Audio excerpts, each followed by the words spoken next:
Hello there. I am Mike Enabling. I'm your instructor. I am a professor, an assistant professor to be precise, at the University of Michigan, where I work in the School of Information. I thought I should introduce myself and tell you maybe a few things about myself before we go really into this XR MOOC specialization. So I've been working in this space for about 5 years now, I would say. I've been doing research in this space, specifically in the area of human-computer interaction. And I've been teaching in the residential program at the University of Michigan for 3 years now, 2 AR/VR courses, one focused really on design and one focused on development. This is in many ways an update of the teach out that I've done a few years ago with a few of my colleagues. It was the augmented reality, virtual reality, and mixed realities teach out from the University of Michigan. Maybe you've seen me there. It was great to meet some of the learners in that MOOC.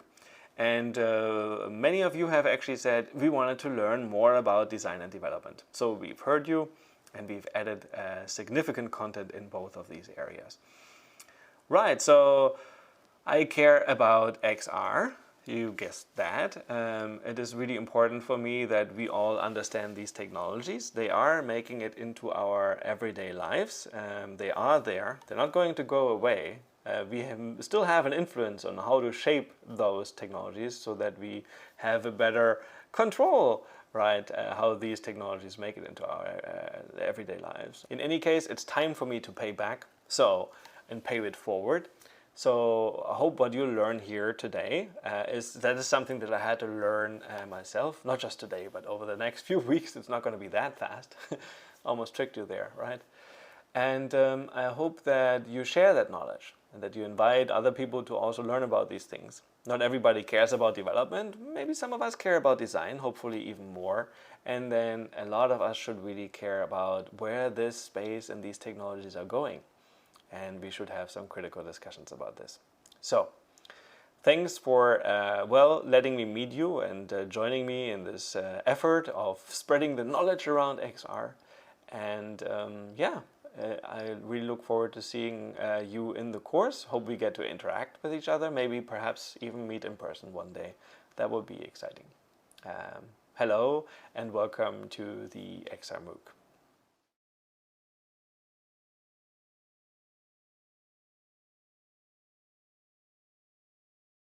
Course overview of the user experience and interaction design for augmented reality, virtual reality, and mixed reality course as part of the XR MOOC. In this course, we're going to talk about XR design and how to make that transition from more or less traditional user experience and interaction design principles, methods, and tools to XR. And this is a transition I've made myself, and I've taught these topics for many years. And I've done research in this space of XR design and coming up with new ways of enriching paper and making paper immersive so that we can use it to actually prototype AR/VR interfaces without writing code and without implementation. So the topics I'll cover in this course are very, very important to me, and I hope you'll learn a lot. So the way I've structured this course is into 4 big blocks. We're going to have an intro, where we're going to talk about what doing XR involves, finding your process, and really how do you get started. And then we're going to talk about design thinking. Design thinking is this 6-step method coming out of the Stanford Design School, and it's been applied for many years in many different areas. It's often associated with product development. It is really about a mindset of how to approach design. And I want to make that transition to XR, and now there are interesting challenges with XR. For example, not a lot of users have a lot of experience with XR. There are some early adopters, you might be one of them, but it's not like that everybody really experiences XR all day, every day. It's not like with mobile and the web, where we now have an established set of tools, methods, and principles. So with XR, it's actually quite different. And also the process is still something that is constantly evolving. So I think it's a very good thing to look at design thinking and how this may translate to XR. And so then we're going to continue into prototyping, both physically and digitally. And I've divided this into 2 kinds of separate modules because I personally think there's a lot of value in physical prototyping. It's a lot of fun. It allows us to think through user experiences and prototype them out using physical materials like paper, transparency, cardboard, and Play-Doh for the 3D modeling parts, which is actually quite fun. And it really allows us to think through an experience before we implement it in code or before we move digitally. And then we also talk about doing things digitally. And then when we do things digitally, we have a number of options. Since now we're doing AR, VR, we don't just have to do traditional desktop 2D design. We can actually jump right into the headsets and doing it in a way that is called immersive prototyping.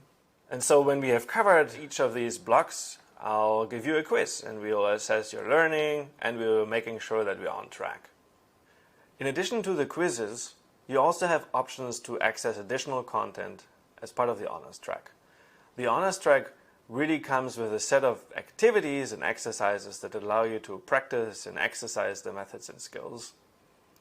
So in this case, I have created an exercise around design thinking. It's actually a two-step exercise focused on critique, and we're doing design critiques of existing interfaces first based on guidelines and then going also deeper on ethics. In the second part of the honors track, we're looking more at physical prototyping, and we're coming out of storyboarding and wireframing, and we're going to do paper prototypes. Paper prototypes to me is always one of the most fun activities in any kind of classes that I teach. I think it's a way for the students to really express and explore their creativity, and I hope you'll find them valuable, and maybe you'll learn a thing or two of how to make good use of physical materials to really, think about the XR experience and to play it through, walk through it, and walk your stakeholders through it before you sit down and really go into coding. Very, very important. A time saver, and avoids premature commitment to anything AR, VR. Just because you think you want to do AR, VR doesn't mean that it's the right solution. And so that's something you may be able to eliminate and rule out early in the process. So that's actually really quite important. And then in the last block, the honors track associated with digital prototyping, we're going to have two types of prototypes. We're going to do a digital prototype that is basically just using desktop tools and then allowing us to preview on an AR, VR device.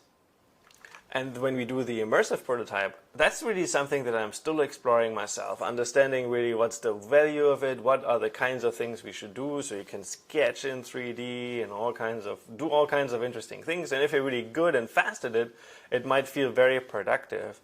But I'm still trying to figure out what's the real value in the larger workflow, in the larger process. Now, none of these techniques are designed to replace each other. They are all designed to complement each other. Let's take a look again. As you're doing your storyboarding, which revolves around wireframes and organizes wireframes basically into sequence, and you're deciding on user flow, and then you're jumping into paper prototypes, and then digital prototypes, and then maybe optionally, if you want, an immersive prototype.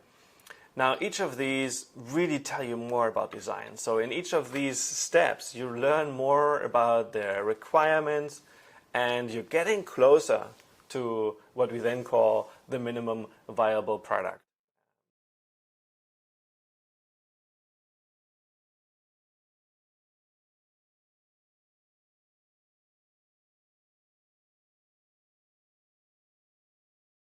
In this video, we're going to talk about what doing XR involves. We're not actually doing XR yet, so this is not the video that goes through all the design and development activities that are out there. Now, in this one, I really want to provide an overview, and I want to draw an analogy to filmmaking, because in many ways, I think creating an XR experience is similar to making a movie. Why do I say that? Well, think about it. So, creating a movie is really a creative, complex task. It usually involves lots of people in different roles. So from the director and the person writing the script to the director of photography, so the cameraman. Then you need actors bringing the characters to life. You need somebody who takes care of light, of sound, and then obviously special effects, right? We often go to the movies and we really talk about two things, either great story or great special effects. Now, the best movies get both right. And with XR, it's really the same. So we have a story that we somehow have to convey in VR or in AR, And I'll think about story in a variety of ways, and I'll explain that a little bit more to you. And the other reason why I choose filmmaking as this analogy is because everybody can make movies these days. We can just use our smartphones to record things and then share, and you don't actually have to have formal training. And with XR, it's the same. There's lots of tools out there, so we will increasingly see hobbyists creating XR experiences. Now that is both cool but also dangerous, because it would be better if we really understood XR design, if we were ethically responsible and would really pay attention to, making our users feel comfortable and safe in these XR experiences. And there are lots of examples out there where this is not always the case. So let's take a step back and define a few key terms. And you've heard about these terms before. So I'm going to draw out the reality-virtuality continuum. So I put reality on one side of the spectrum, and then I put virtual reality on the other side of the spectrum. So now if you were to add AR, it would be roughly here, because it is mostly augmenting the physical world. You see mostly the physical world, and then we'll add in some virtual content, superimposed, and so merging with the physical world. Now, the more virtual content we add, the more we are entering the space of augmented virtuality. So this is mostly virtual content, and we are incorporating elements from the physical world. So now that is an interesting design dimension that you have here, and it is really a continuum. To refer to this part of the spectrum, we often use the term mixed reality. Mixed reality refers to the inner part of the spectrum, doesn't necessarily include VR, and to most people it's almost like a synonym to AR, but as you can see in this visualization, that would be ignoring all the things we can do in augmented virtuality. So I often use the term XR, and some people refer to XR as extended reality, suggesting it would be something more than all the previous AR, VR, MR things we've seen before. But I just use it as a placeholder, so the X is a wild card for A, M, and VR, so augmented, mixed, and virtual reality. So now that we have established these key terms, what is an XR experience? So I think of XR experiences as incorporating three main elements: environment, 3D characters, and interactions. So when I talk about environment, we really need to distinguish the physical and the virtual environment. So the physical environment is obviously the one in which the user is, and then the virtual environment is the one in which we port the user. In VR, the user is in this completely virtual environment. They may not actually have any relationship really to the physical world in which they are. And in augmented reality, we really want to read the physical environment and meaningfully augment it with virtual content. So these are some of the main differences and challenges also when it comes to AR and VR, and I'm going to expand a little bit on this idea of environment as we move forward in this video. The second main ingredient is 3D characters, and here I have examples of avatars, 3D models, and data. Now 3D models is probably the first thing that came to your mind, but let's talk about avatars quickly. I could be an avatar. So somebody may have carefully captured me using some form of 3D reconstruction or maybe some kind of motion capture to bring me to life, so that I really look like a virtual copy of the real Michael. So that's avatars. So then I said 3D models, and 3D models, it could be that somebody, a 3D artist who has skills in 3D modeling, sat down and carefully modeled me. And then they rigged me, which means they inserted a skeleton so that they can then start to animate me. And then they can define a few key animations, which then look like gestures, and that way bring me to life. So if I were a 3D model, that would be how it's done. Now, I think of 3D modeling really as a separate set of skills that if you have them, it obviously makes you a more complete XR designer. But I do think that XR design, there's so many other issues we need to take care of. We really think about the user experience more than any of the specific content elements. And so this is really not a key set of skills that every XR designer has to have. There's also lots of free 3D models out there, so that's great, and lots of platforms on which we can share 3D models. So we'll introduce you to those. And so you can basically get around doing XR without being a 3D artist. Finally, you may want to visualize or somehow spatially represent data. So for example, through sound. So Data could be some kind of graph that you want to plot in an immersive way to communicate to users interesting, complex concepts. And so I don't actually have a really great example here, but I just wanted to tell you that these 3D characters are not just avatars and 3D models. It could be really something a little bit more abstract. So for example, a graph or 3D sound. 3D sound is more than stereo. So we could have a source somewhere in the scene that emits sound, and that sound would come from that direction, and we would adjust the pitch and the volume accordingly. So these were 3 examples of 3D characters, and there are many more.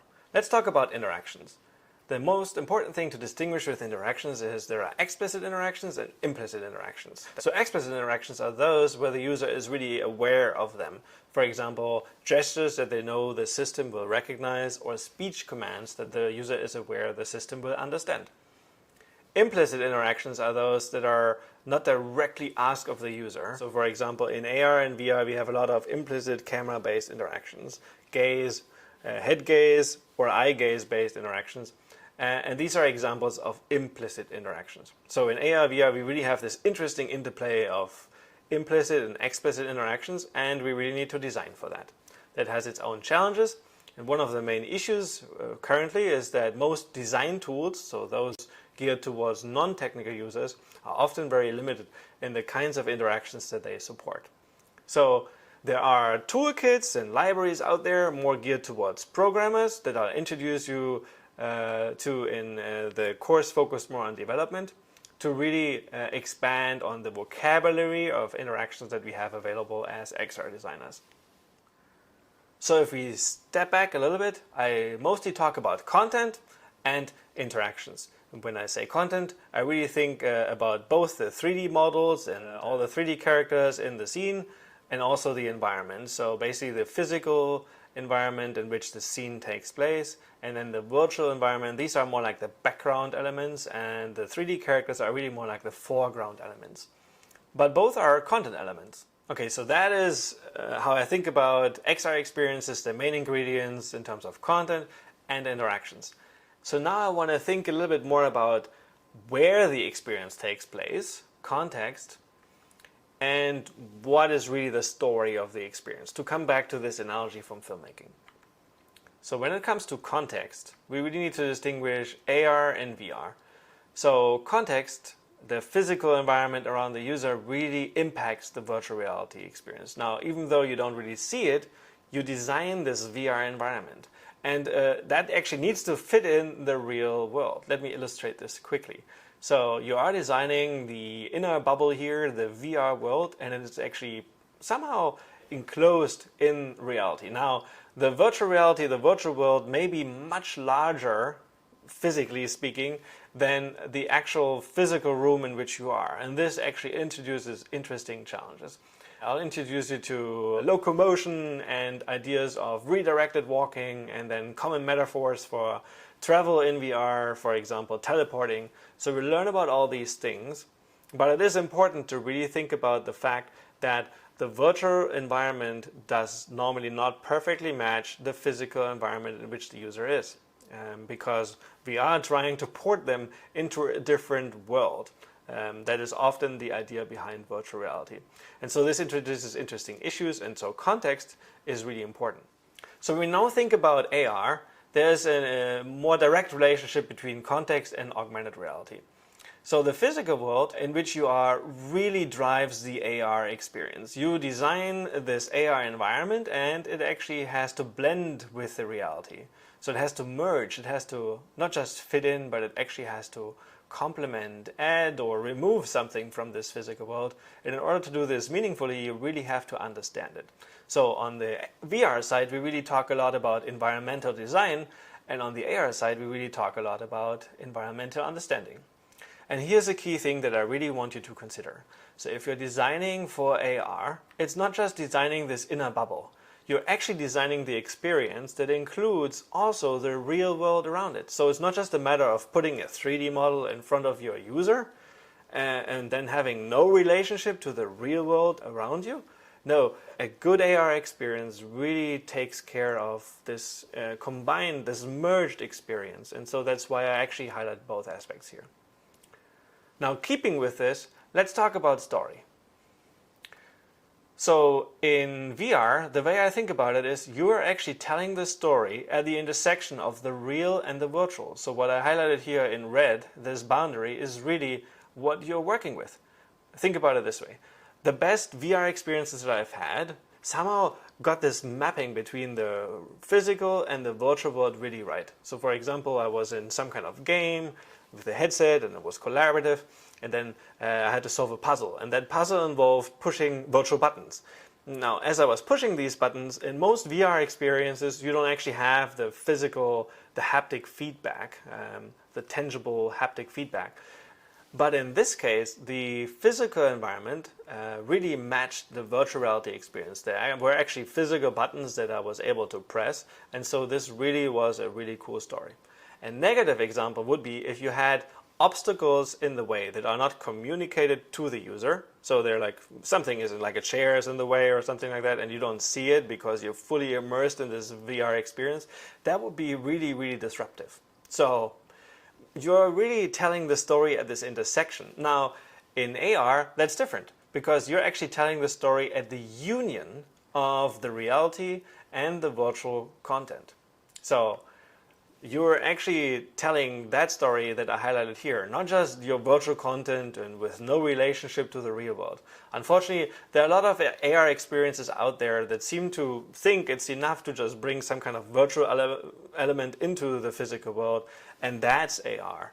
But it's not really AR, right? This augmented reality. So I just thought it would be a good way to think about storytelling that way. So now that we've established this, let's take a look at an example.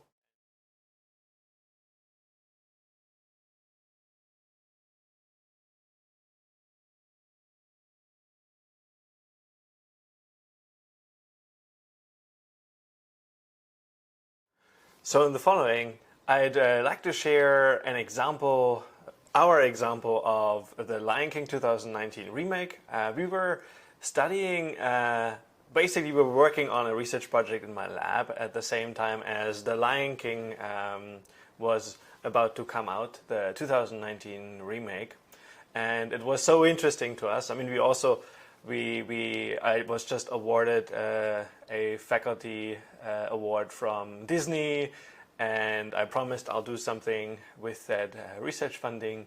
And I was working on this project where the idea was to really allow multiple designers to collaborate, be it in AR or in VR, and collaboratively author, actually using immersive authoring, XR experiences. And so we looked at a couple of examples, and one of the most complex examples that we looked at was The Lion King. And so it was very interesting for us to look at the teaser. The teaser had just come out, and so we analyzed the teaser. And we were basically using that Lion King example as a case study to really learn more about tool support and what is involved in doing XR.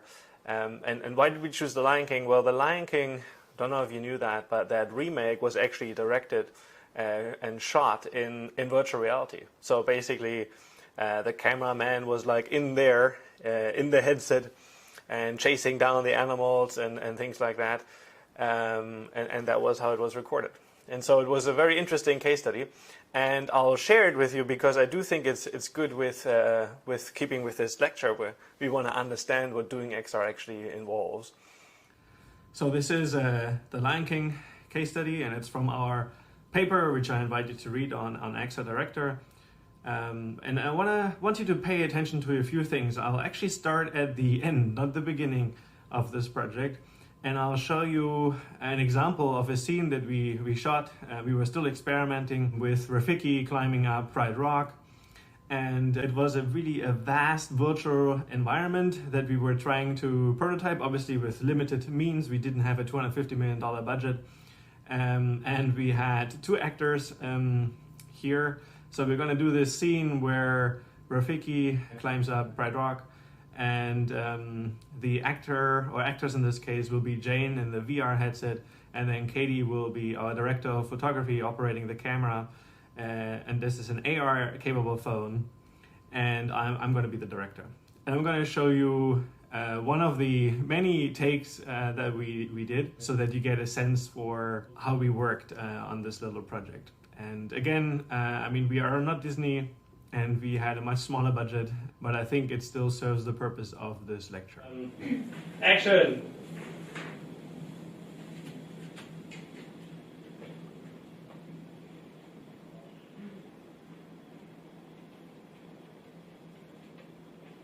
Cut. Action.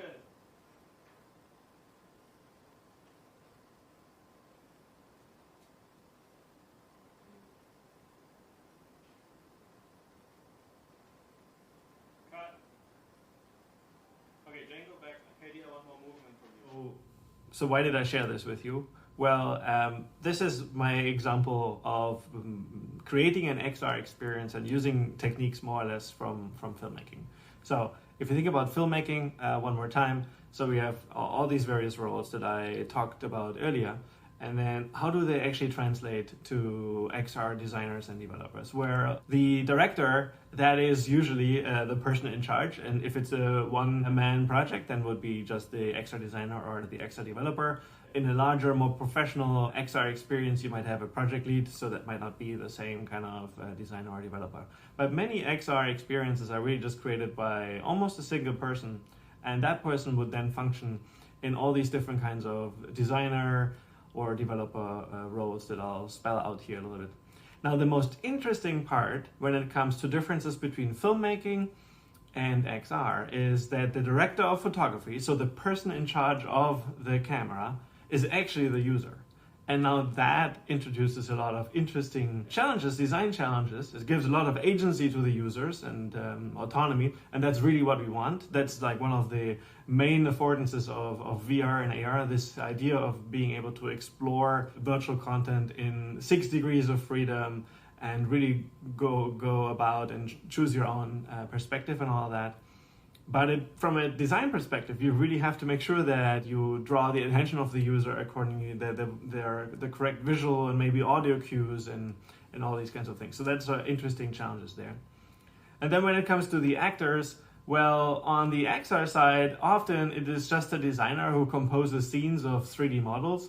And if there are no freely available 3D models, or the designers feel like they really need more basic custom 3D models, then usually you can do so and so much without 3D modeling, but then usually you would have to work with a 3D artist who really can create 3D models and rig them and then animate them. And as I said, this is really a set of skills that not necessarily every XR designer has to have. Another way to actually bring characters to life would be through motion capture, and that's actually a profession. So you could do this, basically these actors in a body-tracked suit. That's how most of the Marvel movies out there, for example, are being made. That would be not the most cost-effective, but very realistic animations that you would actually get out that way. And then thinking about the remaining roles and their responsibilities, so the gaffers are responsible for light, somebody responsible for the audio, mixing sound, and then the special effect designer. On the XR side, that would be mostly probably the XR designer choosing appropriate lighting and materials. So really making sure that the 3D models have the right materials and settings and textures. And that's something we'll explore a little further. And then also incorporating sound. And again, we're working with spatial sound here. So placing sound sources in 3D and making sure that the audio is according to the physical and the virtual environment. The geometry of those, which is a very interesting task to do this well, so that audio would also be like occluded in some sense if there is an obstacle in between. That really adds to a more realistic experience. And then finally, special effects, that's something that there's only so and so much you can do as a designer. I mean, you have particle effects and maybe shaders if you understand that a little bit, but most of the time you'll probably have to do scripting. And so this is more the role of a technically inclined person, so I say XR developer here.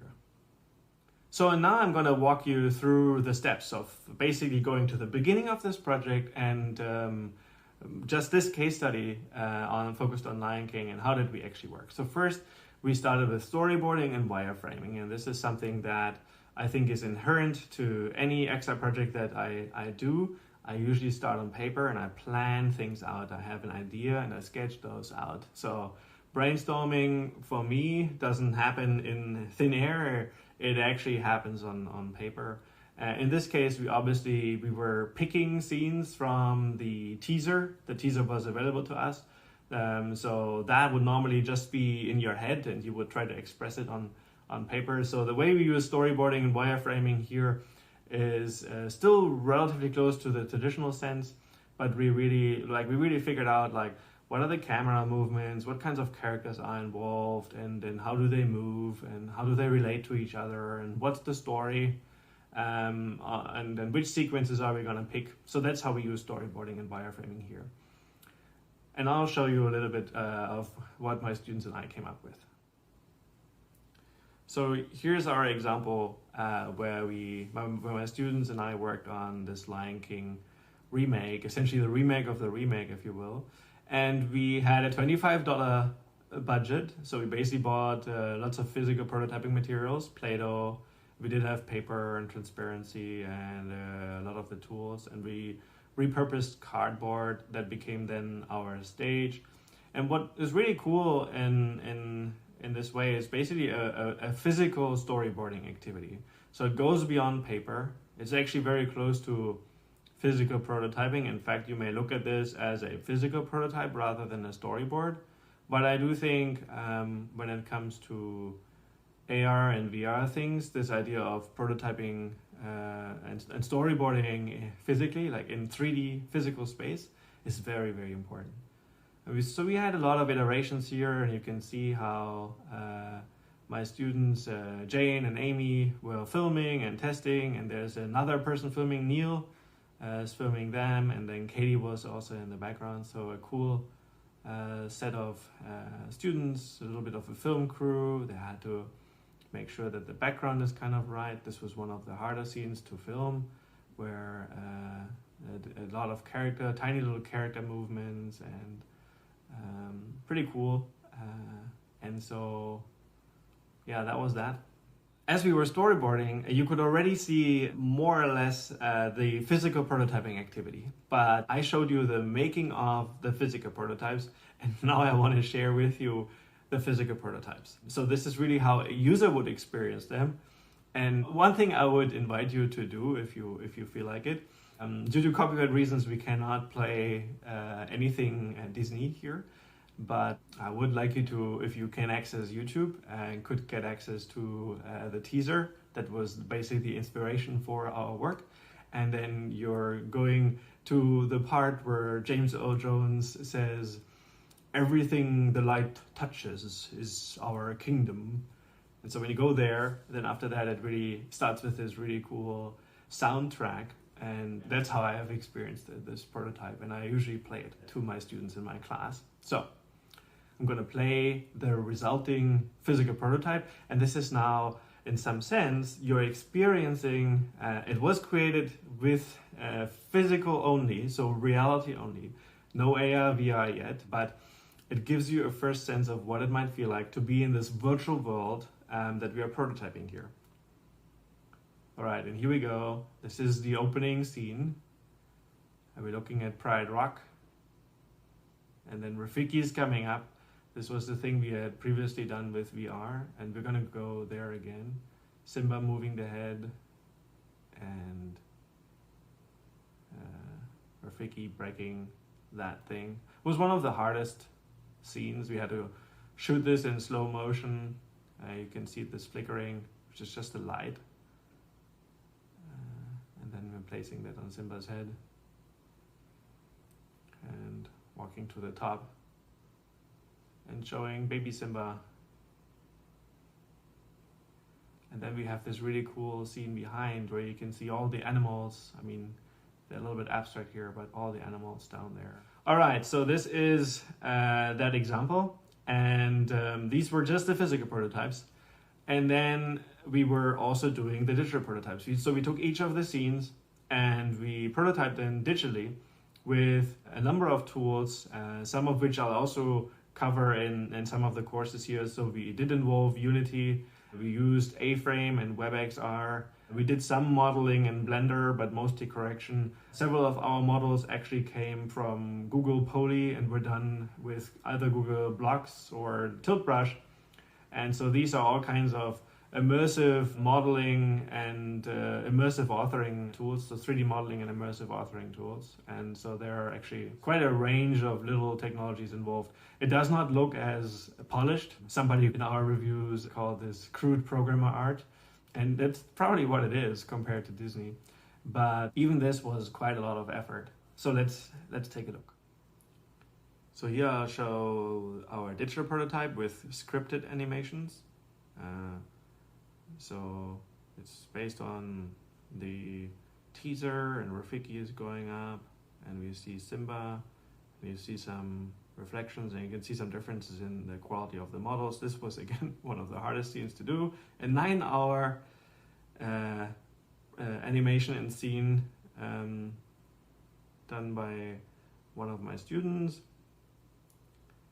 And then we're going in on the final look at the scene here. And a little bit static, this shot. And this one I really like, because you can see a few other animals down there. There was a weird transition just now. But that is the digital prototype that we created.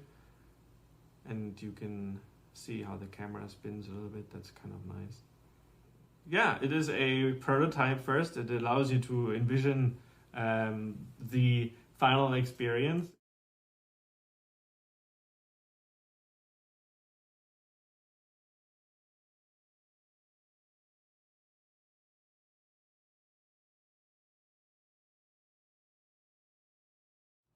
Okay, and so from these examples, what have we just seen? So we basically created this Lion King experience, and I made the analogy to filmmaking, and we have done storyboarding, we have done physical prototyping, and we have done the digital prototypes. And at this stage, what you just saw, we could call the minimum viable product, the MVP.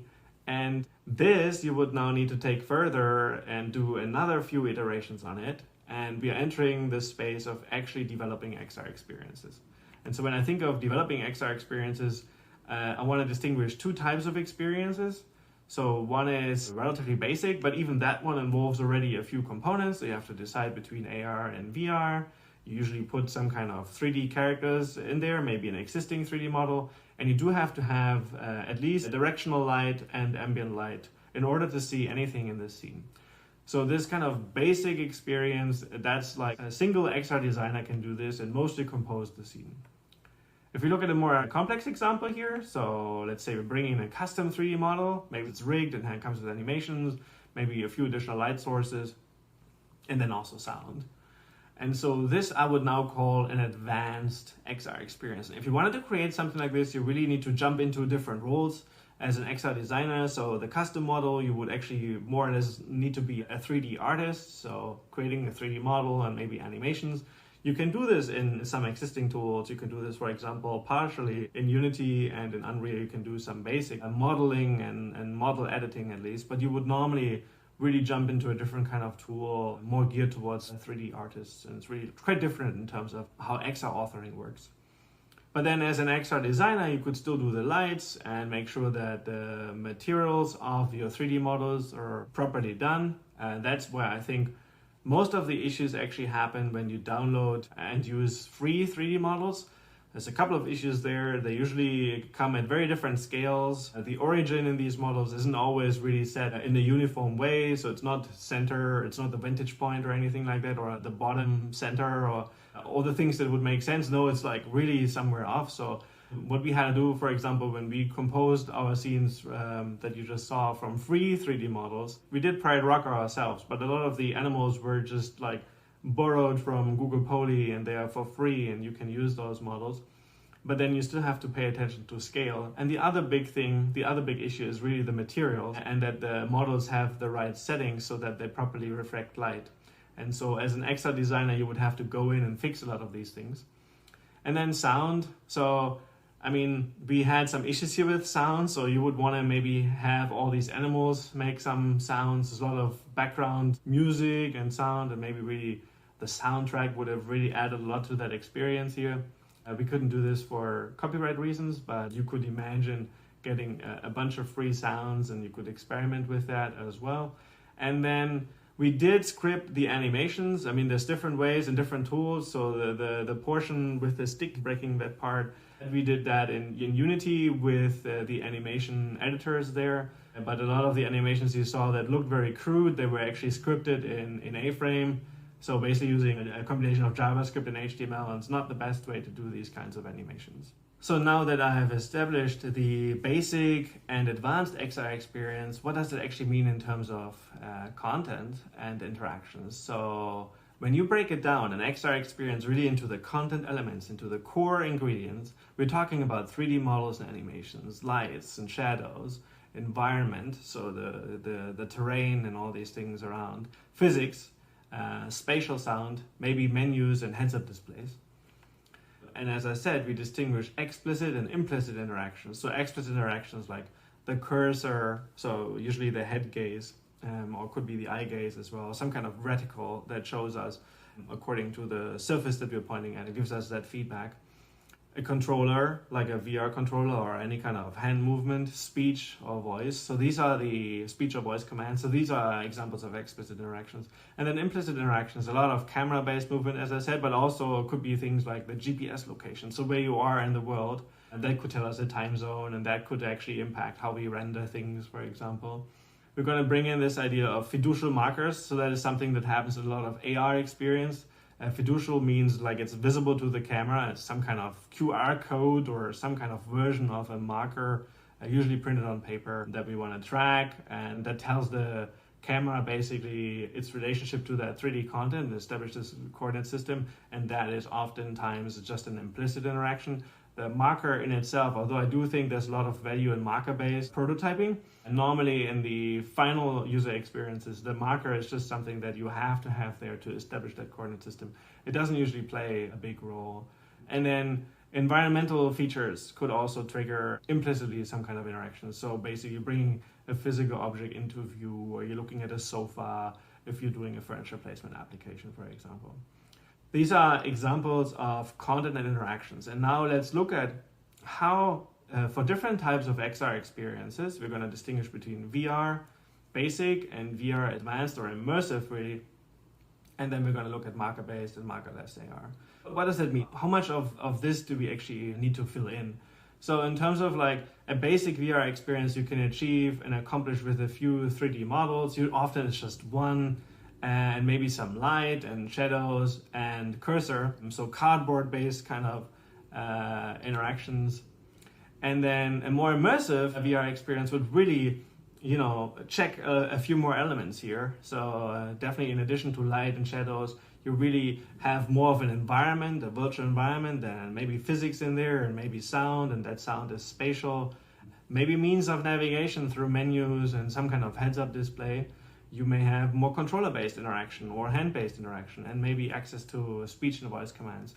And this additional set of interactions that is supported, if you go back to the basic and then compare it to the more immersive experience, on the interaction side, we're really increasing a lot more on the explicit interactions side. Let's look at AR. So in AR, we need to distinguish between marker-based AR and marker-less AR. And I'm not so much focused on handheld versus head-worn, although I must say that most head-worn ones are marker-less, and the handheld ones really depends on whether your smartphone supports things like AR Core, AR Kit, and then we would actually be able to support marker-less AR experiences. Some people think of marker-based as being inferior to marker-less, just because you have to have a marker. And marker-less really means the system computationally finds its own features, so builds its own markers. And that's something we've established in the previous course. But here I'm just going to give you some examples. So let's look at marker-based, which really is almost like a basic VR experience. You usually maybe have some kind of menu on a handheld at least. We may use GPS location, and we definitely need to use the marker, so the fiducial here gets a big check mark. And then a marker-less experience, well, you don't have to have the fiducial, But usually you're closer to a more immersive, so these markerless AR experiences are often a lot richer, just because markerless means the platform gives you access to at least a little bit of the environment through surfaces and their normals, so the orientation of the surface. And then if you're working on a more advanced device that has actually spatial mapping and depth sensing and all these kinds of things, you may get a better read on the environment, and then you can do a lot more things like physics. So you can throw virtual objects into the environment, and those kinds of things could actually be done in a markerless AR experience if you have access to these advanced sensors. So this concludes our tour of what doing XR involves. And at this stage, I was looking a little bit both into the design aspects of it, but then we were also, so with the wireframing and the storyboarding, and then doing the physical and the digital prototyping. And then we were also talking a little bit about what goes on when it comes to the development side of things, and breaking down basic and advanced AR, VR experiences, and then also connecting to some of these technologies. Now, this part was really designed to be an overview. We didn't go too deep in each of these aspects, but that's what this course is for. So we're going to really explore each of the aspects, going further on the design side. And then we also have the course more focused on development that really looks at those aspects as well. So I hope you got a good first sense of what doing XR involves just based on this example. I would invite you to take a look at the making of the real Lion King. It's actually going to be a really cool and inspiring example, and maybe something that gets you into the mood for the rest of this course. So a lot of exciting things that will happen and that we'll learn about, and I'm so glad to be able to share this stuff with you.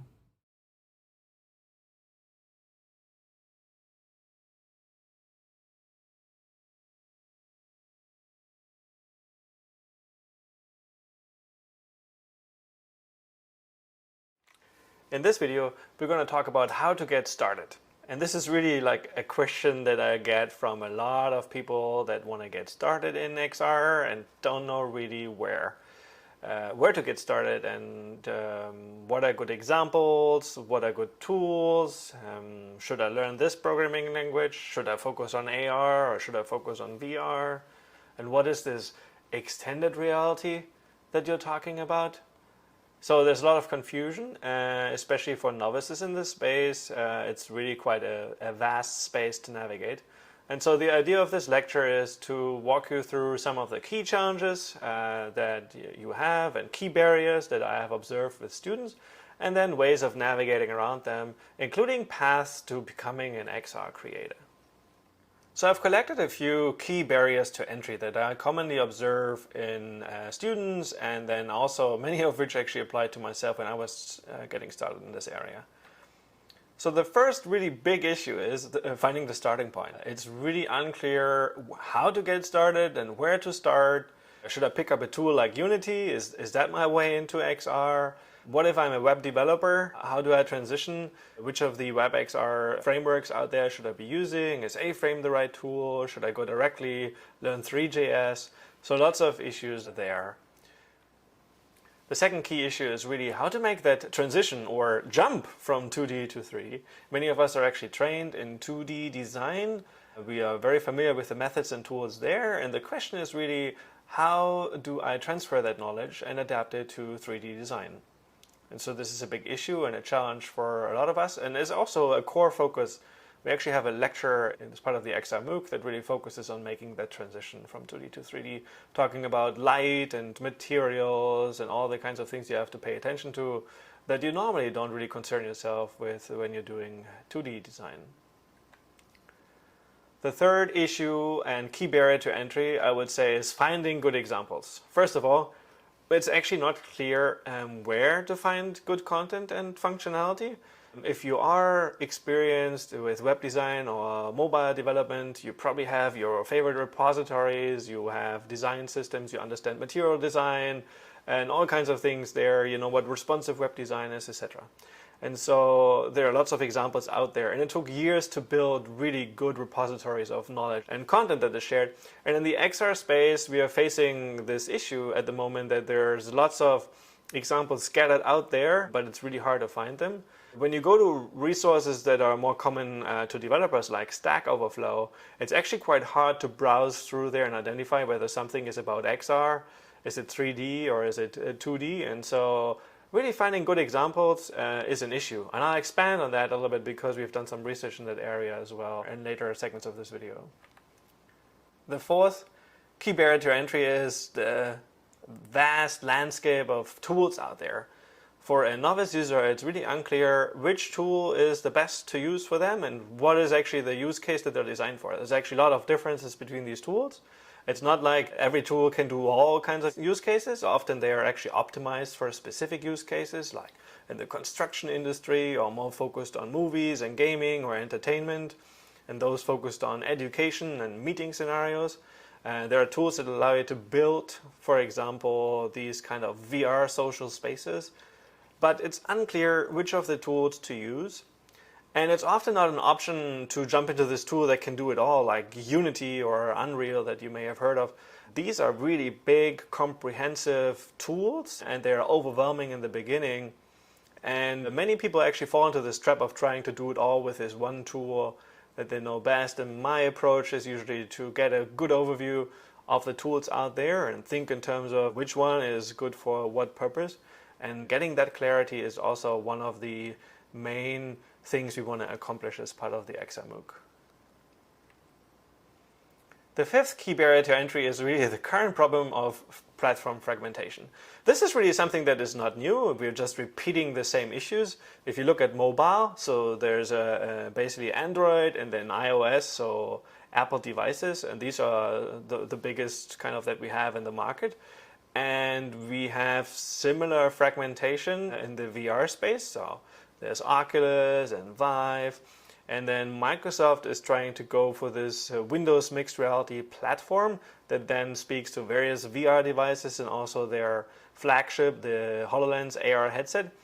But basically creating an app that reaches users across all of these platforms and devices is really, really difficult. And it's something that the WebXR standard is trying to address. And then obviously there are cross-platform development tools like Unity, but it's still an issue, and it's really raises a lot of uncertainty among designers and developers which platforms to adopt. And should I go for Apple's ARKit or should I do Google's AR Core? And what does this mean? And how can I actually develop for both platforms? For example, Unity's AR Foundation is something we'll talk about.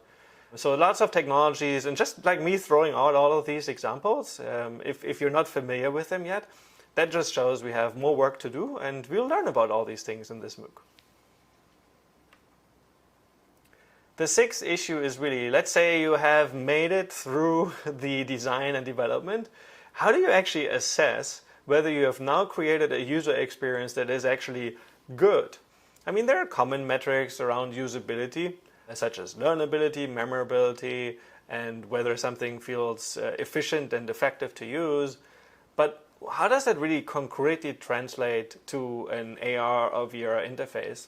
And so there are tools out there that allow you to collect data and produce analytics and then visualize it, for example, in the form of heat maps. So you get a sense of what are the objects that users are targeted at with their gaze, eye gaze or head gaze, depending on the technology that you're using, the XR device that you're using. But then if you have these heat maps, it's really unclear to me yet what are the right metrics to really assess. And that's something we'll talk about as well.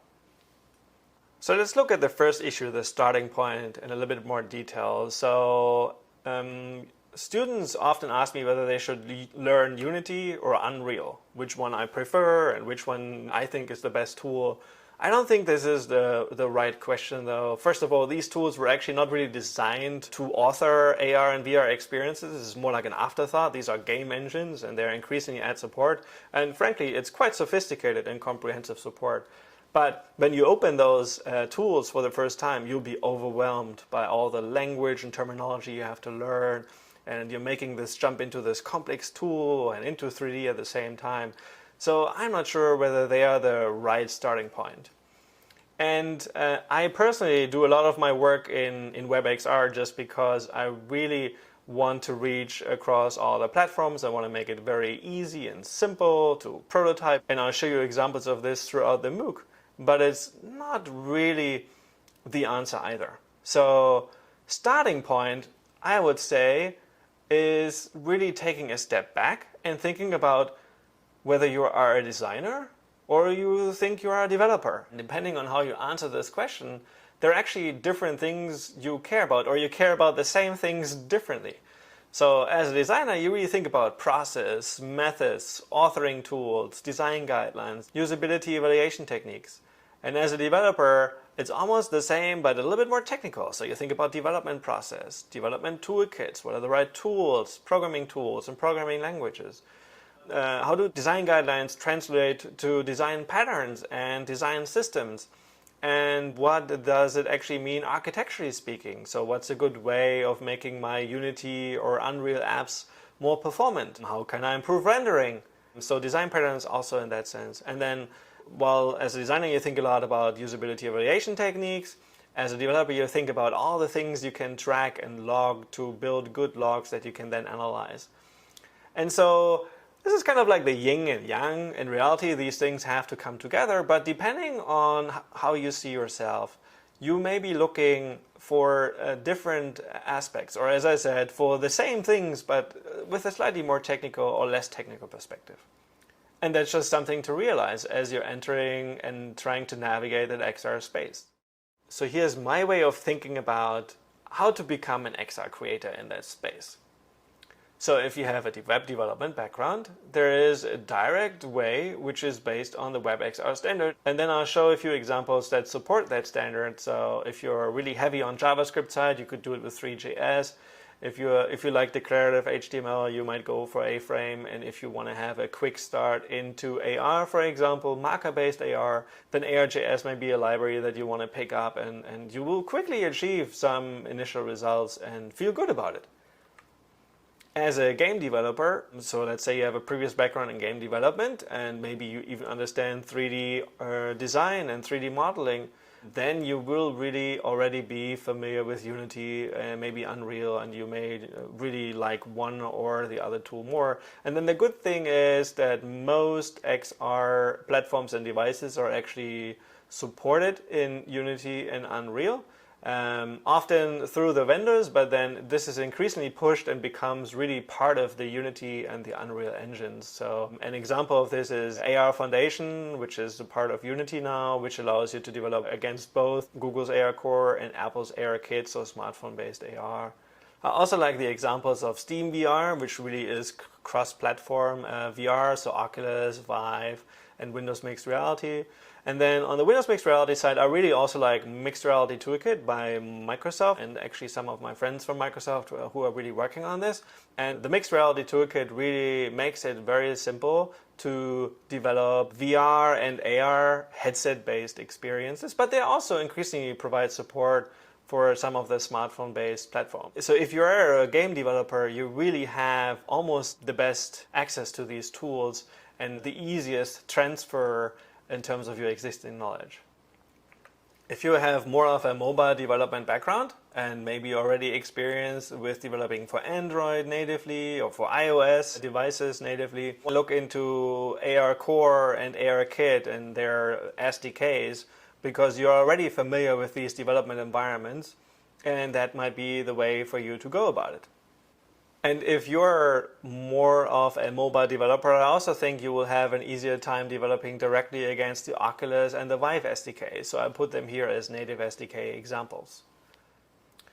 So now that we've established some of these direct paths depending on your background, let's look at different ways of transitioning into some of the tools. So what I'll do here is I'll paint in a few additional paths, and then I'll also talk about whether I think something is easy or hard. So let's look at an example. So I said as a web developer, you'll probably have an easy time making it into WebXR, and then I would recommend using A-Frame. If you're really good with JavaScript, maybe you can jump into Three.js and learn that. And if you want to have a very quick AR experience with markers, you can just use AR.js. So if you're more like a game developer and you're already familiar with Unity Unreal, you should be able to pick up SteamVR and MRTK and also AR Foundation, but for these you do require some programming experience with C# or C++, depending on whether we're talking Unity or Unreal. I would not necessarily recommend jumping directly into these native SDKs. I just think it's not a good choice unless you want to really directly program against the platforms. The one benefit that I see there is that when ARKit or ARCore comes out with new features, these will be initially only supported directly in the native SDKs, and they'll take a while before they're actually being picked up as part of AR Foundation, for example. So if you're more like a mobile developer, you probably already have significant experience with developing natively against Android or iOS, or maybe you're using some kind of cross-platform approach like Apache's Cordova and derivatives. It should be relatively easy for you to pick up ARCore and ARKit and develop on those platforms natively, or jump directly into the Oculus SDK and the Vive SDK and not do this via Unity and Unreal. However, I do think if you have the mobile app development experience, I think you are more on the advanced side as a programmer, and I would make this path actually, let's say, doable or possible. Maybe not easy, but it's definitely a valid path.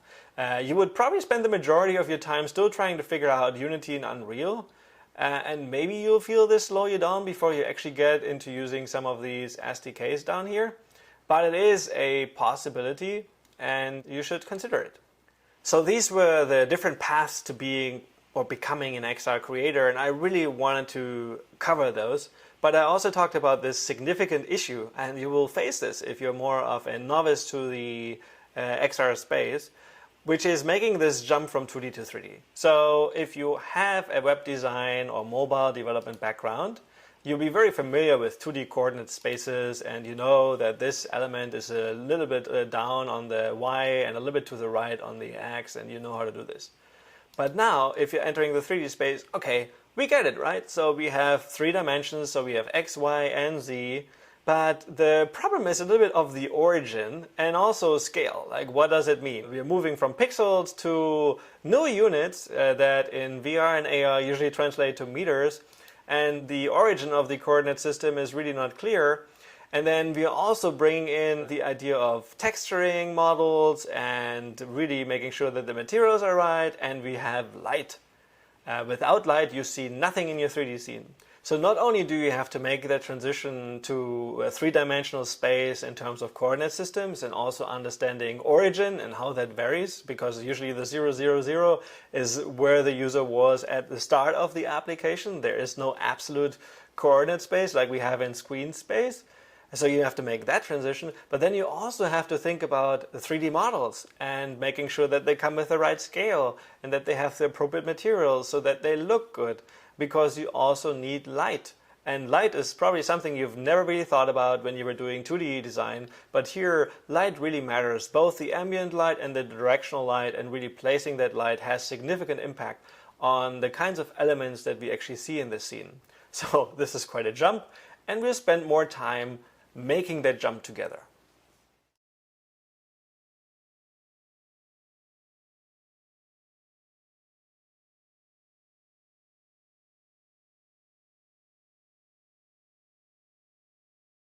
So I also talked about good examples and finding good examples. And in my research, I really looked at what are good examples, especially when it comes to learning about AR. So you'll find some examples out there. Many of them are shared by the community. The problem that I see there is that these are usually examples that are crafted for a very specific problem that they had to solve. And so if that is not the problem you're trying to solve, it's hard for you as a novice developer to really extrapolate from that example and then apply it to your own problem. So if you find something more generic out there, so applies to more problems, you have this additional challenge that usually it feels quite abstract and maybe almost too complex. And so it's hard for you, even from this more general example, to tailor it to your specific use case. So it's really a lose-lose scenario. And so what would be a better example? Maybe somewhere in the middle, between the minimal that is too simple and the complete that is not too complex. So we are really aiming for something here. We're looking, this is like the sweet spot. Obviously, Something very specific has its advantages. Something very generic works probably well for experienced developers. Something minimal works well if it's actually the right use case, or it's like really modular and you can assemble your solution from many small examples. So I think that's also good. And then something complete but not too complex is usually also a really good example to learn from. But as a creator of an example, it's really hard for you to find that sweet spot because, as I said, for the more experienced developers, they're looking for something like this because it'll help them more. And for the less experienced designers and developers, it's probably better to have these smaller portions. But then they struggle with making that extrapolation and imagining from this little isolated toy example to really imagine concrete applications and how it might solve their problems. So it's really an interesting issue. And we'll get back to that in the course focused more on development. So I said there are too many tools out there, and in fact I've written about these troubles with current AR and VR tools, and I've classified them into 5 classes. And what you see here is I'm drawing them along the level of fidelity that you can produce with these classes of tools and the skill and resources that are required. And obviously there are tools that are relatively easy to use, but you also can't do too much with them. And then we have an increase in terms of both the complexity or fidelity at least of examples that you can create. But then you also do need more skills and resources, so that is actually makes it harder for you to access those. I put the class 4, which is really about 3D modeling tools here, just I wanted to have them in this landscape.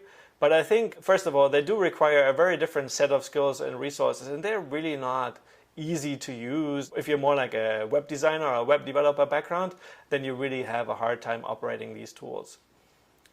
And then there are the tools that I talked about, A-Frame, Unity, and Unreal.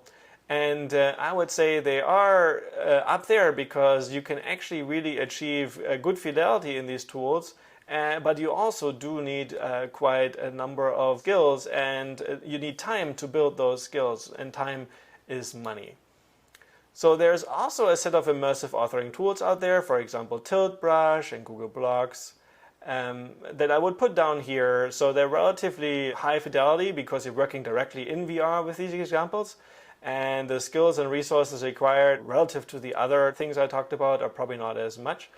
But I would say this is very generous of me to say that we can actually reach that level of fidelity here. It's a little bit stretching it. Obviously, in my research, I really want to be here.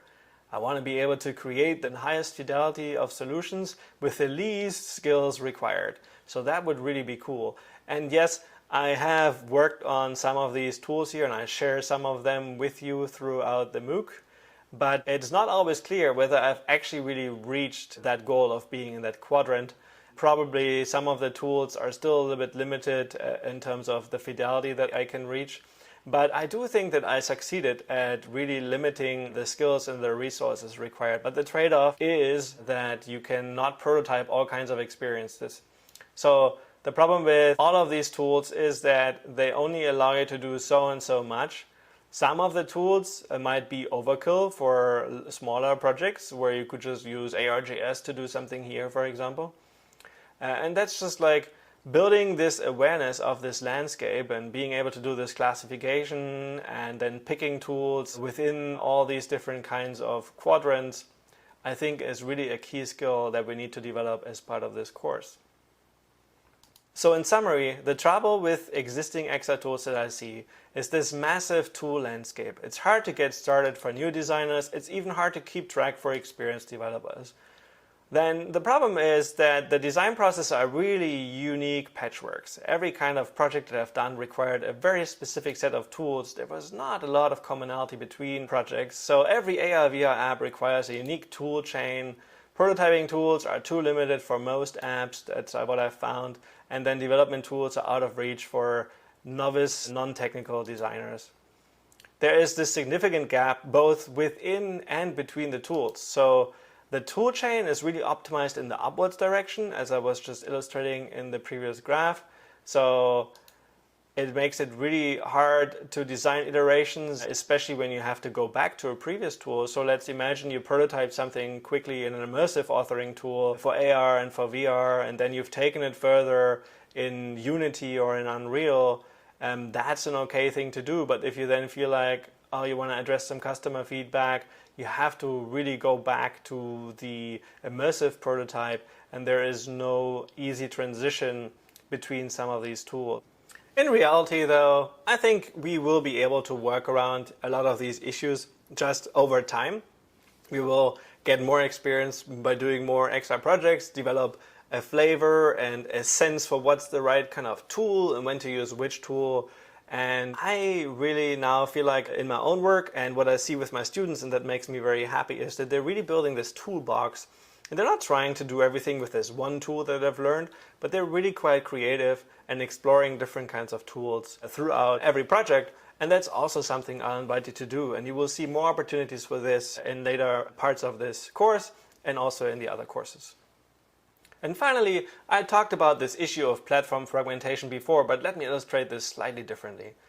So when you're doing VR or AR, you really think in terms of low end to high end. So phone-based VR I would put on the lower end because, and actually that more or less has died. Daydream and Cardboard and even Oculus Go, the 3DOF, the 3 degrees of freedom head-mounted displays, that's something that's been discontinued in favor of 6 degrees of freedom head-mounted displays.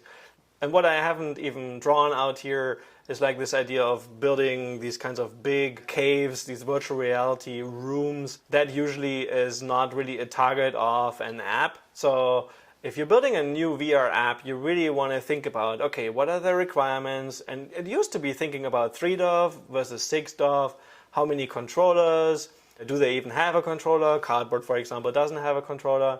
And so addressing these issues between these platforms was and is still an issue. Now, it seems to be the trend that phone-based and 3DOF will go away, and 6DOF, so the more advanced headsets, they will remain. And this solves part of the issue, at least on the VR side. So when it comes to AR, and on the lower end of AR, I see smartphone-based AR, so not the headsets. And when it comes to smartphone-based AR, the question is really, should we require the user to use any kind of marker? And could we package this nicely with the app? For example, I've seen cool brochures or business cards that function as markers, and then it actually seems like a cool user experience. You could also design them quite differently and actually place them nicely in the environment.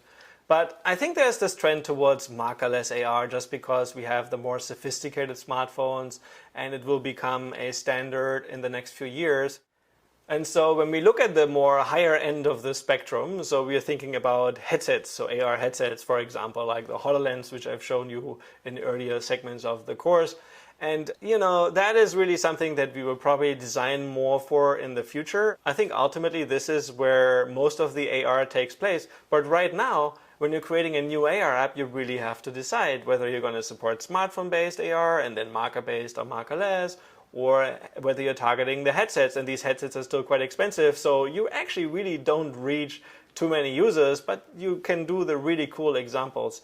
And so this platform fragmentation really is an issue at the moment, and it's quite difficult to navigate around it. And the course that is more focused on development will really expand on all these issues and cover them in more detail.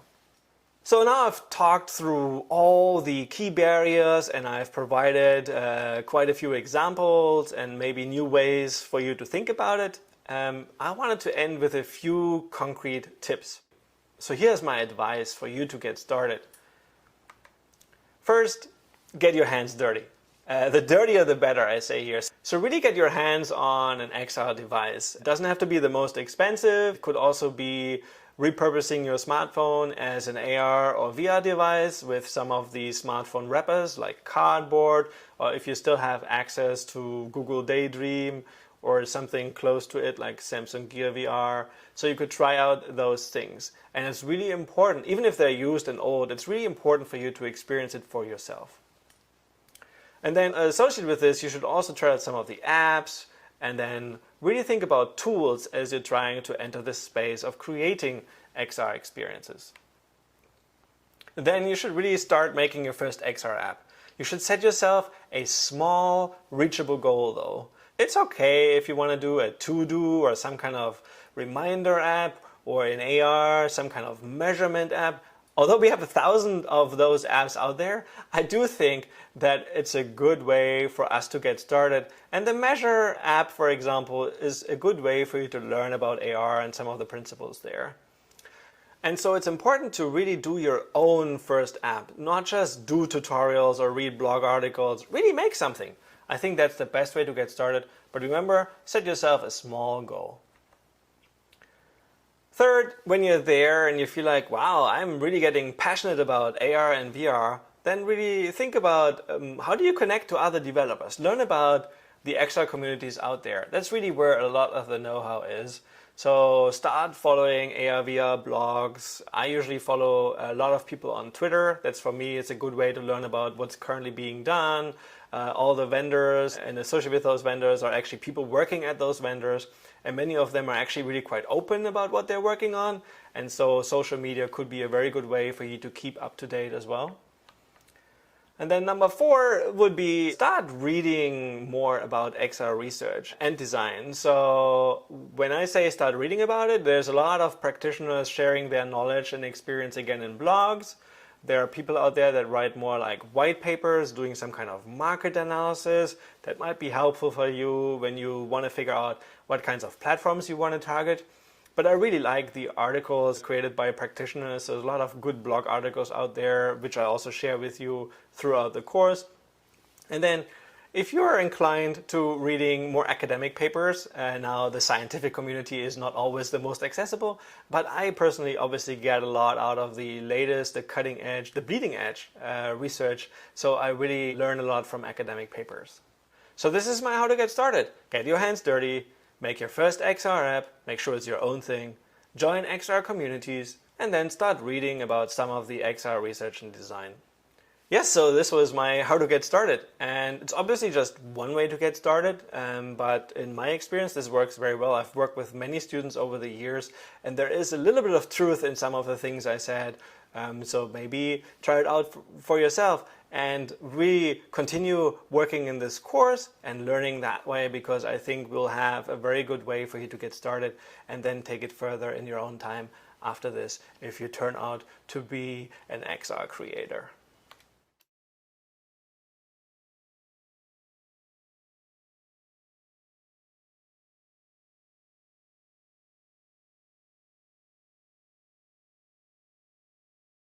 Finding your XR process. Really, how do you create these XR experiences, Michael? I get this question a lot. So I want to walk you through some potential processes and actually the methods that I really believe in as part of this segment. Okay, so if you think about interaction design traditionally as a process, it is really starting from requirements, which is essentially need finding, understanding what users want. From that, creating alternative designs. You need something to experiment with, and then you actually again work with users to understand which of these designs play out. You create interactive prototypes that can be tested. They can actually still be in paper. They don't have to be implemented in technology yet, or you create these interactive prototypes with digital tools. You can do that as well. And then you do a more thorough evaluation, potentially finding new requirements, and this whole thing becomes a cycle. Now, you've probably heard of this as a traditional interaction design process. Okay, going a little bit deeper on the interaction design process, we usually talk about 4 steps: framing the problem, exploring the solution space, finding a good solution, and refining the solution. And then as we're going through this process, we actually need to diverge initially, consider lots of alternative options, and then converge. So first we generate options and choices, and then we actually make choices. A final part we often teach about the traditional interaction design process is that it's iterative in nature. Once you've gone through one of these cycles, you may iterate and improve the product. Now, I will argue that in this traditional interaction design process, there is a lot of value that we can actually translate to XR. So now let's translate what we've learned about the interaction design process to the XR process. I think of 4 big steps in this process. Need finding and brainstorming, where you are essentially framing the problem via scenarios and use cases, personas and competitors. And if you don't know what those mean, I'll actually expand on those in later segments. Storyboarding and prototyping, which is a significant second step, requires several iterations creating mockups using paper and digital tools, and then even involving XR devices. The third step is development and testing. This is where you're creating the application using either WebXR, Unity, or Unreal, or some kind of native SDK, building on mobile development platforms or specific VR or AR toolkits and platforms. I'll expand on those in other segments as well. And then finally, deployment and analytics. I think so once the application has been developed and is deployed with users, we need to continue to evaluate how well it's doing. So deploying the application on an XR device is the first step, but then collecting data during usage and analyzing how well the XR application is doing and what could be improved, so identifying opportunities for improvement based on how users interact with the application. That's the goal of the fourth step. And this is really the whole thing, is really the life cycle of an XR application. So now I want to expand a little bit more on prototyping. When I think of prototyping, really, I think of storyboarding, where I create storyboards and sketches to frame the problem and develop the story that I want my users to experience.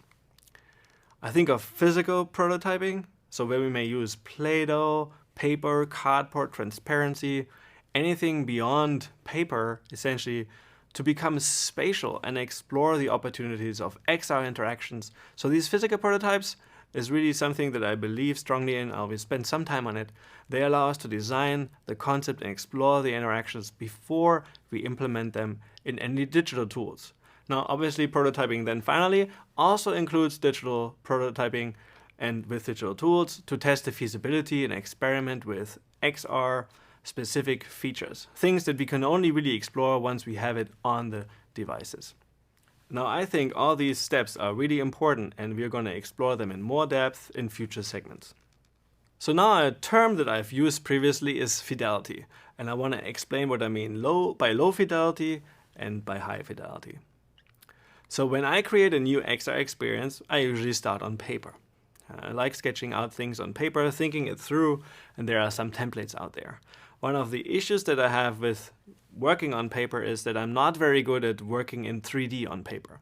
Most XR experiences, actually all of them, are 3D, and so it really requires this step. So what I like to do instead, I still stay in physical prototyping world and I create a diorama. A diorama is really, the way I think about it, is like a miniature kind of prototype of my stage. I can become physical. I use things like Play-Doh and cardboard and transparency to really put together the XR experience and then explore it physically. Now, the fastest way to jump from physical prototyping to digital prototyping, especially for VR, is essentially 360. So this is a 360 camera that has two lenses, and with one click, I essentially take a 360 photo. If I use a video recording, I can even move in space. Otherwise, I'm like anchored at this location. This is also one of the main limitations of 360 is that it actually doesn't have depth. So if you now want to create, if you want to transition forward in your experience, increase the fidelity, the next step from here onward is actually going into 3D. For 3D, just making the jump from 360 to 3D, there are lots of tools out there, and I'll introduce you to some of them. But the harder jump is actually into VR and AR. And the way I've positioned VR and AR here is as if the fidelity of AR is higher than VR. What I wanted to express is that I think creating a high fidelity AR experience is actually quite hard. And so I want to explore this along this graph quickly. Okay, we're talking now about the fidelities to which I've just talked about, and then we're also talking about the skills required to actually create those experiences at those fidelities. So paper is really on the low end. The diorama, the physical prototype, a little bit higher, just requires a little bit more time. The jump from diorama to 360 is relatively easy. In fact, we could take a 360 inside our physical model and then work from there digitally. From 360 to 3D, there's really not a lot of good tool support out there. It really requires us to build a scene in 3D. And in fact, the jump from physical to 3D, or even from 360 to 3D, is where most of my students actually spend a lot of time on. We really need to explore how to do 3D. And even in these courses here, we really spend a lot more time on thinking through 3D. Once we are in 3D, the jump to VR is still quite a jump, but it's doable. And then to AR, we really need quite a lot of skills. The problems and the differences between VR and AR: in VR, we can control the entire environment and we need to design it. Now that actually requires a little bit of skill, but it's arguably technically even harder to really work in AR, where we need to sense the environment around us and then have our experience fit in nicely. And so this is why I have plotted it out this way. And I think really it's a good overview of the steps in the process, the fidelity you want to achieve, and then the skills you may require for each of the steps. From this placeholder content, I often bring in 3D models. Here is an example of a nicely looking 3D cube. Still relatively easy to model this, but it has at least a nice color shade. And this is an example of more polished content. So I'll start replacing the primitives that I've used before as placeholders and bringing the 3D models that I really want. What I have at that stage is really just the content, and now I need to think about the interactions. So when we think about interactions, we need to distinguish between implicit and explicit interactions. I'll give you an example of something that starts out implicit and then becomes an explicit interaction. So when we use something like Google Cardboard, where we can look around and actually target content and then potentially click it with a button that we have on top of the device, we usually indicate where the user is looking with a cursor. So let's assume here's our cursor, and now the user is targeting this cube, so they move over, they press the button, it performs a click, and we adjust the 3D model and we've registered the click. Now this was a combination of an implicit interaction that actually became, so me targeting the object, and then actually became an explicit interaction as I clicked. So we need to handle both, and this is really a very simple example with just using cardboard, but these are the kinds of things you really need to think about when it comes to increasing the fidelity and then adding interactions to your scene as well. Okay, now what I've done is talk about media, the different kinds of skills involved, and then also have given you examples what this means in terms of how the content evolves and the interaction. The last thing I want to do is actually putting it in a timeline. Here I'm going to give you an example of the XR process, how I often implement it in my classes. So we usually start out with a design concept where we really determine the problem frame and think about whether something is AR or VR. From there, we create a first prototype, usually still quite low fidelity with potentially basic interactions, and really what we need to figure out here is the platforms and the tools that we use for our prototype. This is just a V1, so then we get maybe some initial feedback from users or the instructor in my case, and we work on a second version. Really, what I often do is I scope it down to 2 to 3 key interactions. I think it helps a lot to think about an XR experience in terms of the interactions that we want to support. And what is also interesting, you may have to switch some of the tools sometimes, because if you have to work on a more tricky interaction, it'll dictate which tools you need to use. So after these 1 or 2, maybe even 3 versions of our initial prototypes, we may create something that we can at this stage call a minimum viable product, or MVP, which we can use to run some initial user tests, get some feedback. And from that, what we've done from an initial design concept that we've prototyped out, maybe first on paper, then created a few digital versions, finally tested it with users, what we have now is actually a design specification, potentially in the form of a report, where we can reflect on some of the lessons that we've learned, and we can use this design spec and actually give it to developers to implement it further. Or if we realize we actually have to do a lot of improvements, this was just one design sprint, so we could do another design sprint. So when I think of design sprints, I usually think of 1 week or 2 weeks of work following this process. And iterating through this process multiple times will eventually give you a really cool XR experience. So in the following segments of this course, we actually focus more on prototyping and then development and testing. So development and testing, really, what are the three big options you have here? If you remember from previously, well, it's the web-based route through WebXR. It is the kind of like game dev route if you want through Unity and Unreal, or you do the hardcore development route.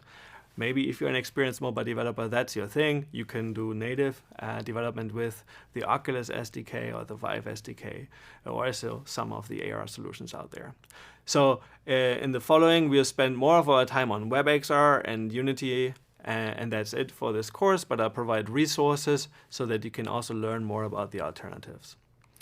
And finally, once we have created our XR experience, we can deploy it with users, and we should really think about analytics. That's what I've thought about. At this stage, I keep it very high level just for us to think through what are the three main ways we can do this. Well, one, we could actually implement custom logging and perform a little bit of log analysis. This is something that a lot of researchers do and is actually practiced by a lot of people, even just for user experience testing and usability testing. You may wonder whether there are some tools out there. Yes, so some of them are built into some of the tools we were using. So for example, Unity has analytics built in. These are platform-based analytics tools that are actually focused more on like how many people are downloading your app and what are they doing with it roughly. They may be too limited to really understand where the issues are with the interactions. For that, there is a new range of more dedicated XR analytics tools, those that would allow you to analyze how users interact when interactions fail. So when, for example, people wanted to interact with content that wasn't really there, when it caused frustration potentially, when users appeared confused. This is, however, an area of active research and only a few tools out there that are still evolving. So I'll provide a few pointers and links for you, but we won't spend too much time on these things as part of the course here.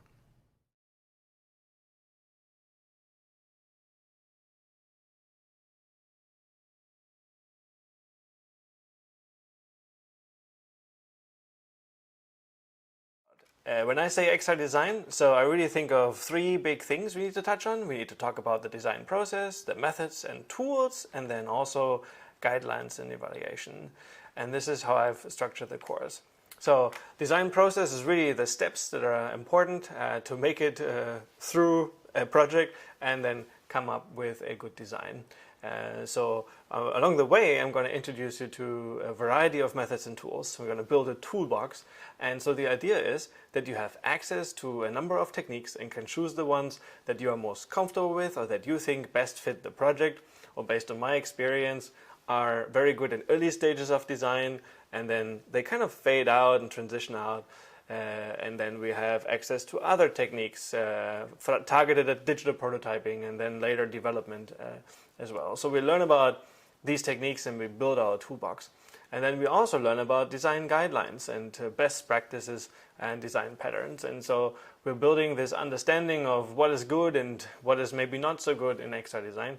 But although I must say that this is still evolving and we are still learning a lot along the way as well. So while I think that the fundamental aspects are covered in this course, I might already be working on some new techniques in my research, and then I hope to share them with you as well as we go. So let's talk about process for a second.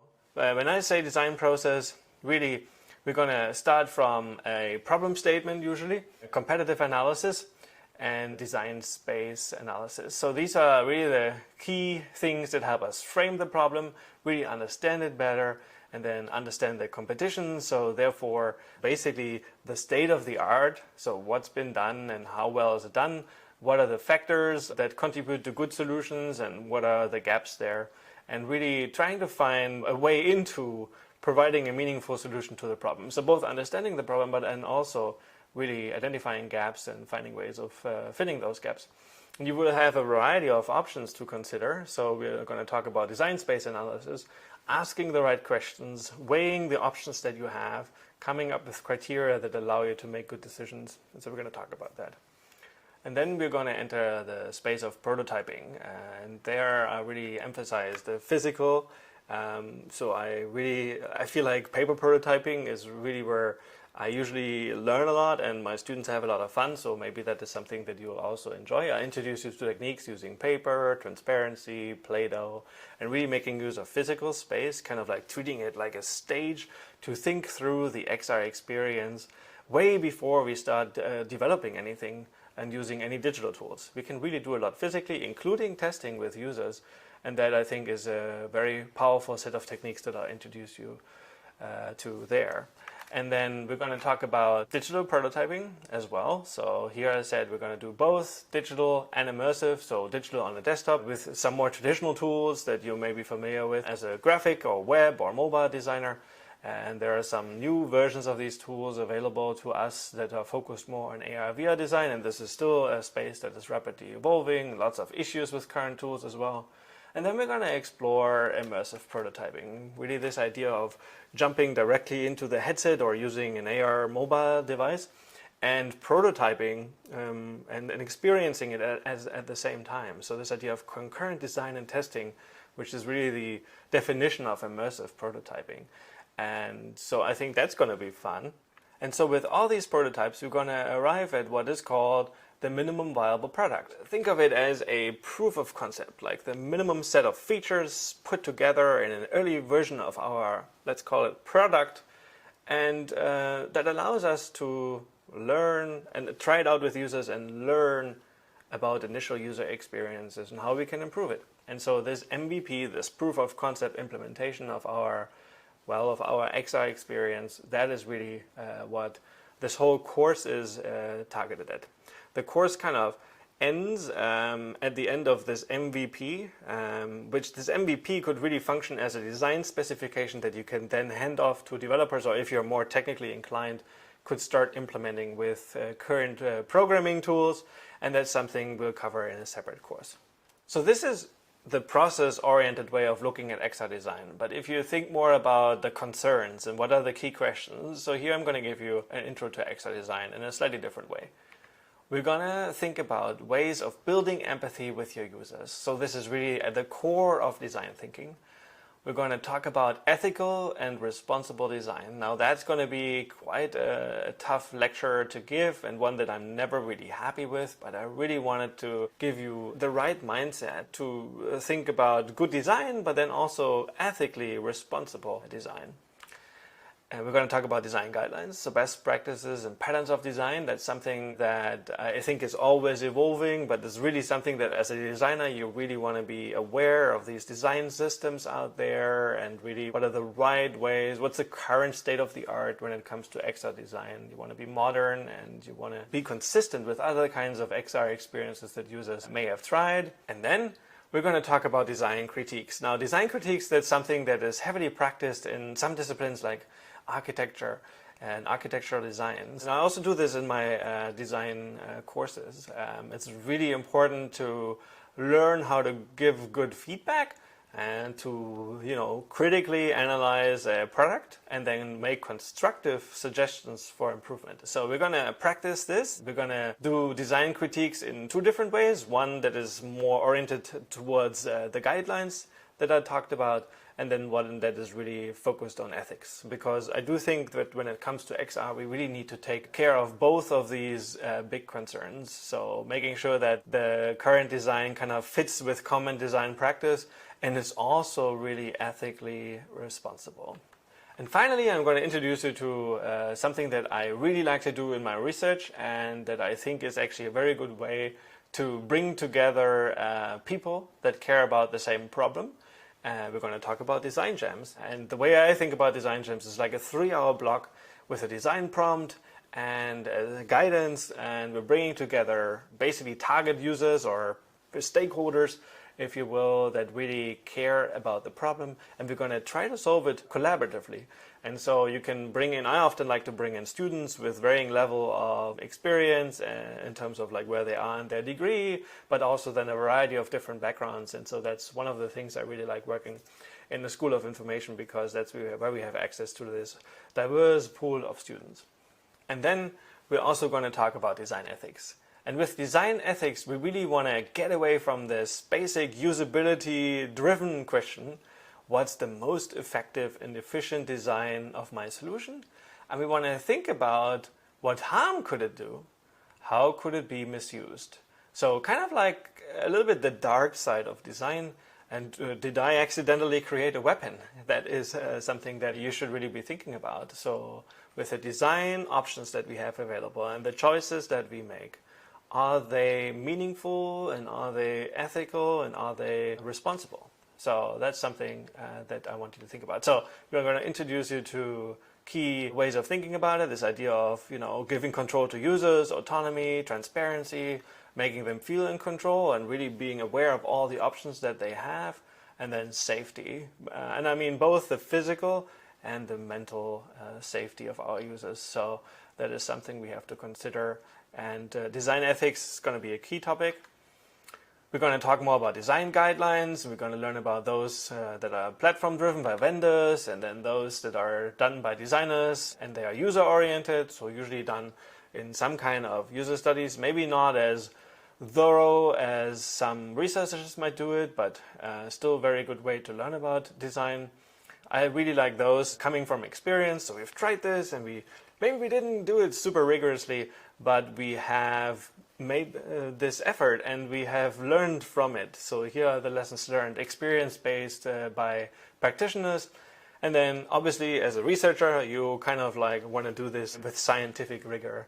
And so there are different kinds of concerns. For example, the number of users that you involve in your studies is a bit different when it comes to research. When it comes to like more product-oriented or practitioner-oriented user studies, I think you can really work with just a few users and you will already find a lot of issues. As a researcher, however, you're interested in statistical power and can we actually really learn, can we make meaningful conclusions from what we have observed? And so that's a little bit of a different approach. And then we're going to learn about design critiques. Design critiques, I'm going to introduce you to this method, which I really like. Also coming out of Stanford, it's the I like, I wish, what if method. And so in the I like is really this idea of starting with something positive. You're looking at a design and there must be something that you like. You just have to say it. And that's a good way of also building empathy with designers, which is very important. And then you can start not attacking, but critiquing and do this constructively. So we're going to turn into this, I wish something were different. And you need to be, constructive and you need to be concrete. And the way I'd like you to think about it is you really want to make helpful suggestions. So what if you consider this? As opposed to placing this menu into the world, what if it were just on device? Oh, that's not cool? That's not how we do things in AR, VR? Okay, fine. But it might be more usable or it might be easier for novice users. And so you're going to have interesting debates. And I think this idea of critiquing existing interfaces and learning from them, also helping your friend or your partner or your design team, I think is very good. So one thing that I like about being a professor, for example, is that I teach others. And while I teach others, I also actually learn a lot more about the things I actually don't know or don't understand so well. And as I try to explain them, and sometimes I have to look up things just like everyone else, and then as I explain them, I actually really learn more about it myself. And it's the same with design critiques, okay? So you can look at an existing design. For me, it's very easy to find issues in existing designs. And that's the first skill. But then the hard part is really to make constructive suggestions for improvement. And that's something we have to practice. And that's something that I usually do in my courses throughout. So like every week we're going to look at existing interfaces and critique them and learn about like common practices of design and what's good and what's bad and how users might find it. So this is a really important skill.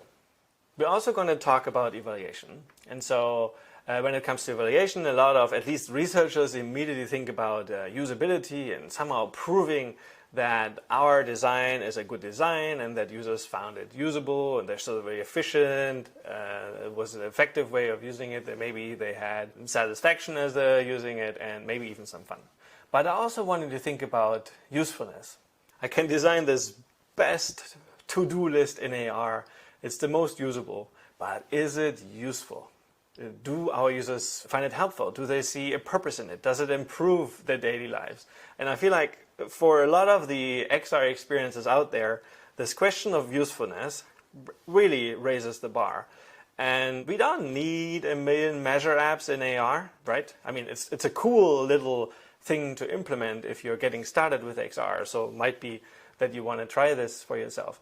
But I don't think we need a million solutions in that space because the problem is really not that big.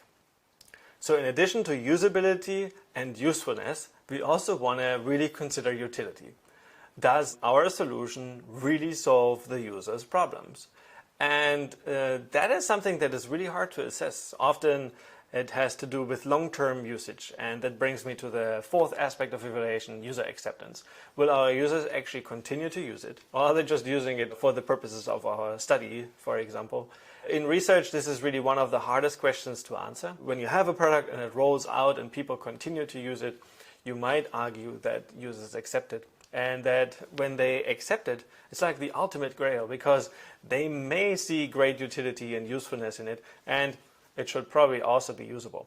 Now, there have been solutions in the history of interface design where people just didn't have a better option. So it was great utility, great usefulness, but just not really usable. So overall, we're going to cover a wide variety of methods and tools in this course. We're going to learn more about ways of need finding and brainstorming. So this is really in the design thinking category. We're going to learn about low fidelity and high fidelity prototyping, so rapid prototyping techniques and how to transition from the physical to the digital. And then we're going to do digital and immersive authoring and really learning all the methods and tools there, and really also understanding, like, between each of these main steps, what do we actually learn about our design as we go. Obviously, we are increasing the fidelity or the quality, if you will. And each of the methods that I introduce you to, they target different kind of feedback. And that's something we will also think about throughout. And then normally you would also go and develop with, let's call them programming tools, that I introduce you to in a separate course. And we would also look at building techniques into the interfaces so that we can learn about how users use our interfaces. And so building a form of analytics and continuous kind of like user feedback. And that's something we also talk about, but that is not in the scope of this course. It's just like important to keep that in mind and will be the subject of the third course in this XR MOOC series. So I just said low fidelity and high fidelity prototyping, and we're really going to learn about a variety of methods. We're going to start with storyboarding and wireframing. We're going to go and enter the physical prototyping space. Really, this is where I usually have a lot of fun, as I said. So we're going to use paper, transparency, cardboard, Play-Doh. And in fact, you're going to use these materials to think through an XR experience without implementing it. And then we're going to take those things and we're going to iterate over and over again. And then we're also changing the medium and going digital. And I think there's a lot of value in taking the designs further this way. And while I often, as a researcher, feel like, hey, there must be a cool way to quickly transition from physical to digital, and in fact, I've worked on this in some of my research, I do think there's also a lot of value in taking a design that we have created physically and then re-implementing it and improving as we go with digital tools. And we're going to also talk about immersive prototyping. I just wanted to say that again because I'm very excited about that. And the idea of this course is really to emphasize prototyping and tell you more about how significant this is. So don't just jump into the programming tools out there. I know that's also very important, and I know everybody wants to be good with Unity and Unreal or WebXR. And I'll really also talk about those platforms, but I've dedicated the third course to that. This course is really a rapid way of thinking through XR experience. And if you do this the right way, you may actually save a lot of time and be much more efficient when it comes to working digitally and programming. So what is the significance of prototyping? Well, I think first of all, it allows you to avoid premature commitment. A lot of us really like AR or VR, and often it's like one or the other, although I'm relatively agnostic. Maybe you have a preference for VR because that's the first thing you saw and you think it's so much cooler. And now you're looking at VR as a hammer and you're trying to find all the nails that you can hit with it. And we want to avoid that, because we really want to look at VR and to critically understand whether it actually is a solution to our problem. And in fact, there are many problems out there where neither AR or VR is actually a solution. And so we want to avoid that, and we can figure that out without having to implement everything. We can just prototype it with physical means, as I said, and then we can come to that conclusion much faster and cheaper. prototyping also tells you a lot more about the context, so figuring out the environment in which an experience takes place and how much you have to design it for VR and how you could change it in AR. And the story, really, what's the story? What's a good way to communicate that story? How do users understand how they can operate the interface without you telling them every step along the way? What's good environmental design? What are user needs, and what are the required skills and abilities of our users? And all these things you will actually find out more or less implicitly by prototyping things and trying them out with users. And then prototyping also gives a lot of answers. So along the way, you'll find out about interactions and input modalities and what kinds of sensing requirements you will have in terms of, like, do we need hand tracking, for example, or eye tracking, or can we go without it? Display requirements, so should we think about something mounted on the user's head, or is it fine if it's handheld? Or should it be placed somewhere else in the environment as a large display? We're going to actually create a lot of assets along the way, so that's why I really like the physical and the digital prototyping, because you're producing a lot of knowledge, and in addition to that knowledge, also initial assets. And in fact, I've really seen some really cool prototypes where we were kind of like holding onto these paper sketches and basically creating VR experiences around paper assets. So one of my favorite examples here is the Star Trek that I'll show you later, that I've created with one of my students, Katie, and she's a really good designer and she can really sketch very well. And so we actually produced an entire VR or AR experience just using paper and a specific template. So creating a lot of assets there. And then finally, again, the prototypes allow us to ask about the user needs and then also what are the skills, and the prototypes then also give us answers to these questions. So that's why I think prototyping is very, very important, cannot emphasize it enough, and that is really one of the key messages of this course, and hopefully something that you'll take away with you and incorporate into your own practice. So I really look forward to this course and introducing to all these kinds of things. I hope I haven't missed anything. You know, I've been thinking a lot about what are the key things that I need to convey and how much time do I have. And I've been playing around with topics and things I want to, you know, incorporate. And so if you feel like something is missing or something I should have talked more about, I'm always also happy to hear your feedback on that. And I could imagine future versions of this course as well. So thanks for taking the course, and I really hope that you'll learn a lot and that you actually also have some fun. So I'll see you in later segments of this course.